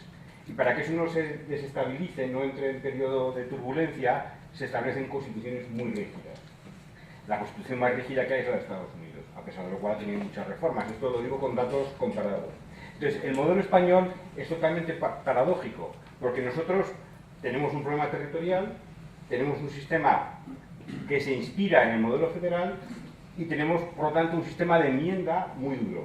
El sistema reforzado es durísimo, mayoría de 2/3, disolución de las Cortes, referéndum, disolución de las Cortes, nueva mayoría de 2/3. No me acuerdo cuándo es el referéndum, si en medio o al final, es en medio, yo creo, ¿no? No, y otro posterior, es Cortes Constituyentes. Son elecciones muy diferentes de las normales porque son a Cortes Constituyentes. Sí, sí. Bueno, el caso es que la paradoja del caso español es que tenemos el sistema de reforma agravada propio de los sistemas federales, pero la Constitución deja toda la parte territorial abierta. Como decía Eugenio, ni siquiera estaban previstas las autonomías. No están ni los nombres ni los... Entonces nos vemos obligados a movernos en una inestabilidad institucional donde no se puede reformar la Constitución. Es realmente una situación muy complicada. Entonces decía Ignacio, bueno, y si no se puede reformar la Constitución, ¿qué hacemos?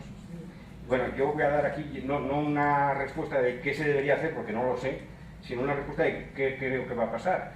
Y no es una respuesta de lo que a mí me gustaría, es una respuesta de lo que creo que realmente va a suceder. Y Ignacio, yo creo que va a estar en desacuerdo conmigo, porque yo creo que tanto el PP como Ciudadanos se salen con la suya. Se salen con la suya quiere decir que van a tener una resolución poco democrática de este conflicto. Y creo que durante esta legislatura el independentismo se va a desinflar.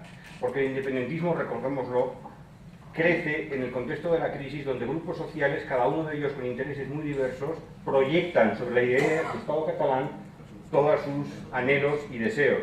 Los neoliberales de Convergencia piensan que Cataluña va a ser el motor de Europa, el motor del Mediterráneo, va a ser la región más próspera y con mayor crecimiento. Pero los de la CUP y los de Esquerra piensan que va a ser el Estado más social de toda Europa. Y son proyectos incompatibles. Pero son proyectos incompatibles que se pueden amalgamar por la idea de que en algún momento va a llegar la Declaración Unilateral de Independencia. Y esa ensoñación ya no existe. Eso ya no está abierto. Y por lo tanto es inevitable, a mi juicio, que se resquebraje el bloque independentista y que muchos que se habían apuntado a ese proyecto comiencen, poco a poco, va a ser un proceso gradual, poco a poco empiecen a desengancharse del independentismo. Todos los procesos judiciales que se han abierto, ahora mismo hay 37 causas judiciales abiertas a cuenta de la crisis catalana, lo cual a mí me parece un disparate total. Un disparate total. Cuando hubo la crisis constitucional, la crisis territorial en Italia, en el que la Liga Norte hace una declaración unilateral de independencia, convoca un referéndum y crea un parlamento de la Padania, las tres cosas sin ninguna base legal, cero procesos constitucionales o cero procesos penales en Italia, cero, no hubo ninguno. Y aquí tenemos ahora mismo 37 procesos abiertos, muchos de ellos procesos penales que impiden que se resuelva la cuestión. Eso hará que tarde más en desactivarse el bloque independentista, porque ahí hay unas emociones y unos resentimientos que van a durar en el tiempo. Pero tampoco duran eternamente, porque la política no se puede nutrir eternamente de esas frustraciones. Entonces creo que el independentismo se va a ir deshaciendo y vamos a mantenernos en el statu quo territorial que ha tenido España todo este tiempo, con una victoria clara del bloque de la derecha, que habrá conseguido una vez más que el nacionalismo español se imponga sobre los nacionalismos periféricos en lugar de llegar a un acuerdo incluyente en el que todos los españoles nos podamos sentir cómodos. En eso estamos de acuerdo. Mi pregunta es ¿qué pasa después? O sea, en eso estamos de acuerdo, en eso estamos de acuerdo. Mi pregunta es si esto al final no condena a España a la eterna crisis. Sí. A la crisis, a la periódica crisis de cada tanto vamos a tener otra nueva crisis con Cataluña que volveremos a resolver por métodos no democráticos como históricamente hemos hecho. Pues es una maldición, no es una cosa bíblica. No. No decía. Digo que es lo que llama el profesor Villacaña generación tardía, que viene a decir que España no ha conseguido aprender de las consecuencias de su propia historia y poder configurarse, porque al final vamos arrastrando una cosa que no se termina de solucionar. Y la reforma constitucional, pues en última instancia tienes tanto derecho, tanta fuerza tengas. O consigues la fuerza necesaria para ejercer el poder, o si no, puede haber una reforma hacia atrás. Sobre el futuro. Sí, pero una cosa ha dicho Eugenio en la que no estoy de acuerdo. En los constituyentes y la sociedad española en aquel momento, yo creo que solo teníamos claras dos cosas. Es verdad que era una sociedad poco autoexplorada porque en dictadura no puedes hacer cosas semejantes, pero teníamos claro dos cosas que yo las recuerdo. queríamos ser europeos, queríamos estar en Europa, porque Europa iba a afianzar evidentemente el desarrollo de una democracia que pudiéramos iniciar, y no queríamos un Estado centralista. Esto sí lo queríamos todos los españoles, porque identificamos el centralismo cerril de la dictadura y del franquismo con el cercenamiento de una parte muy importante de libertades, derechos y de elementos democráticos hacia los que queríamos ir desesperadamente.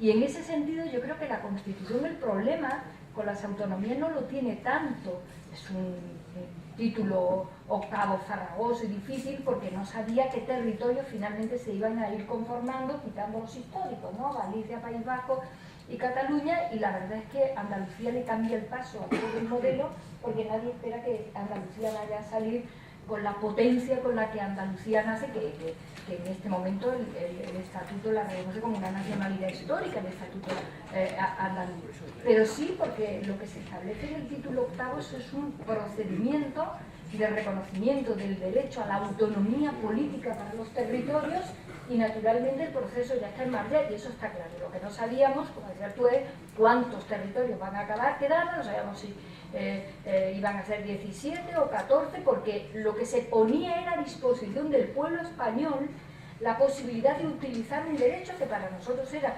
anhelado y novedoso, entre comillas solo, porque hemos tenido otros episodios históricos, pero por fin lo íbamos a poder ejercer con la necesidad histórica que teníamos, como decías tú, de ir conformando ya esta diversidad territorial con una cierta comodidad y holgura. Cuando nosotros proponemos una visión federal y unas reformas federales, porque al final el Estado federal, la respuesta federal de la teoría del Estado es a los territorios lo que el Estado de Bienestar a las personas.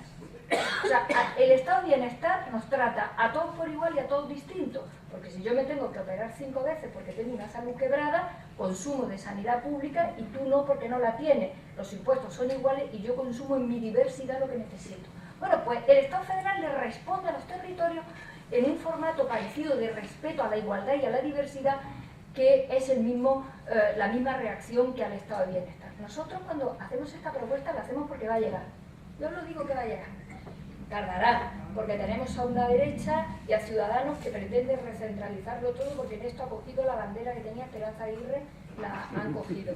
Porque el PP, vosotros estáis seguros de que el PP no ha aprendido nada cuando se pasen estos momentos álgidos, que todavía estamos en momentos muy difíciles, porque estamos en unos días en los que no sabemos todavía cómo va a desencadenarse la investidura de un gobierno necesario y legítimo para Cataluña, no lo sabemos, pero hasta donde yo llego, y aquí me quedo, yo creo que el PP se ha pegado el gran susto que se tenía que pegar con el tema de los territorios, ya se lo ha pegado, hasta ahora no se lo había pegado, lo había ido utilizando incluso por causa suya constantemente, o sea, en ese sentido.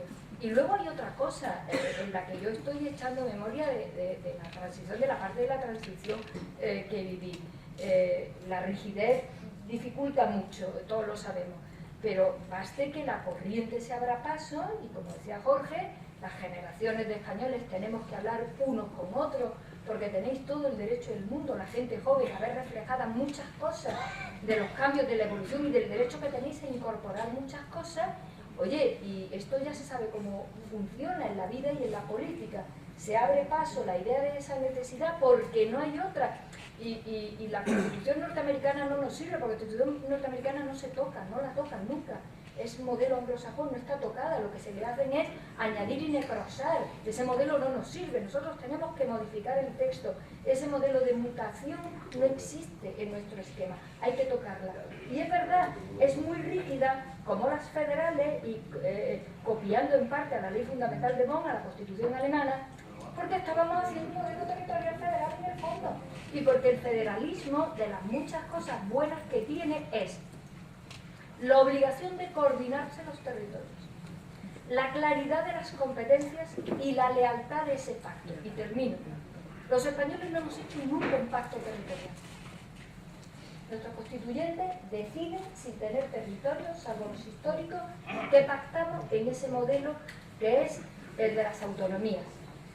Y yo cuando he ido algunas veces fuera a hablar de esto y te dice, muchos años, Pero España, que es un Estado de nación, es un Estado federal, digo, ni una cosa ni la otra, ¿qué es? Digo, una cosa propia a los problemas particulares que heredamos en el 78 de la historia y cómo poder darle cauce en formatos constitucionales normalizados, que es reconocer el derecho e intentar desarrollarlo.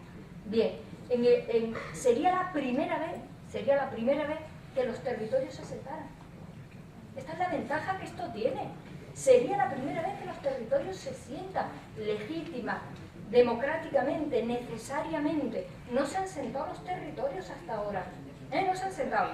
Y cuando han negociado los territorios para hacer su primer estatuto eran negociaciones bilaterales, 17 negociaciones bilaterales con los gobiernos de turno.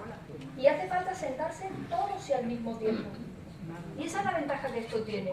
Y digo yo, solo basta que hagamos la política tradicional y la nueva con las modificaciones y con las novedades correspondientes para que se abra paso esta necesidad de que se sienten los territorios españoles, porque ya existen. Y se podrán modificar fronteras de territorios. Fronteras no existen en nuestro país, pero que se sienten los territorios españoles. Esta es la novedad y nosotros la ponemos en la mesa. Costará trabajo, pero bueno, ya sabéis lo que le decía Carlyle a uno de sus discípulos, ¿no? Que va a verlo y le dice, ya verá que salió en Francia con la Revolución Francesa.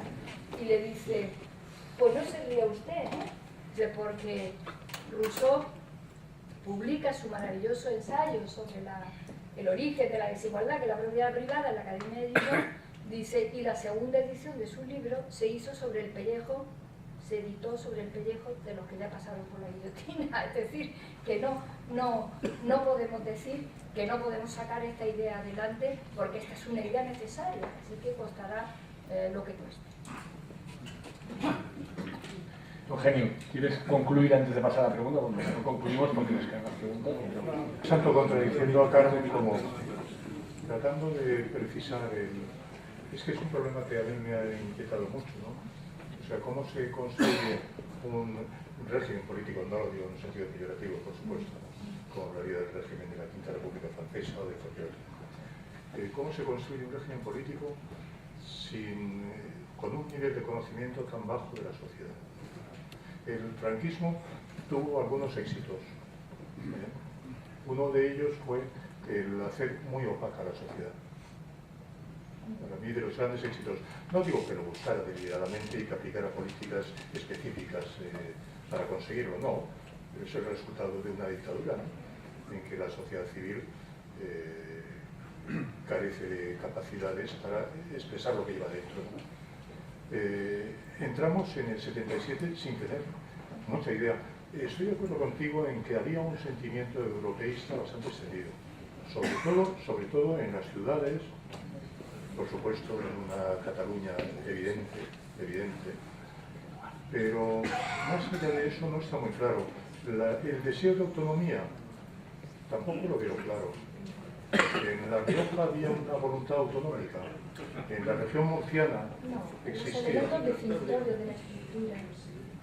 No, porque la misma satisfacción podía haber dado un régimen federal en el que algunos territorios optaran por un ámbito autonómico mayor y otros ni siquiera, ¿no? Y yo creo que se intentó, se esbozó algo, sí, se esbozó, pero luego se optó por esa fórmula relativamente homogeneizadora, que no lo era del todo, por supuesto, en parte para callar las demandas que iban más lejos, creo yo. Y a mi juicio, no lo digo con mucha seguridad, creo que hubo bastante de error. Creo que hubo bastante de error y se crearon condiciones para unas situaciones a grandes comparativos literalmente absurdas, que no tenían sentido, y se incrementó la burocracia estatal de conjunto, cosa que ha llevado a una desafección. Se ha visto ahora con la crisis. Con la crisis se dice, no, es que la sociedad catalana ha vuelto la espalda al régimen de autonomía, pero es que el descontento con las autonomías está muy extendido en otros regímenes autonómicos, y que no iban en la dirección catalana, ¿no? O sea que yo creo que presentaba algunos problemas, a mi juicio, y visto a posteriori, quizá hubiera sido preferible un régimen explícitamente federal, cosa imposible de conseguir con la derecha que había, pero hubiera sido preferible y con una enorme flexibilidad en cuanto a la configuración de las partes territoriales. Lo que sí es verdad es que en España hemos hecho una cosa que cuando toque habrá que repensar mucho. Hemos superpuesto todas las estructuras de un Estado centralista a las otras estructuras.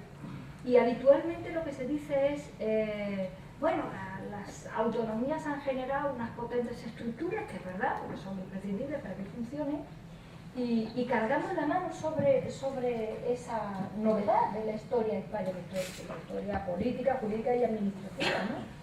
Y sin embargo no hemos sido capaces de detectar que el problema estaba en que el Estado central tenía que haber soltado lastre. Es que es el Estado central el que tenía que haber soltado lastre. Porque se ha comportado constantemente como una especie de Estado sospechoso en la autonomía.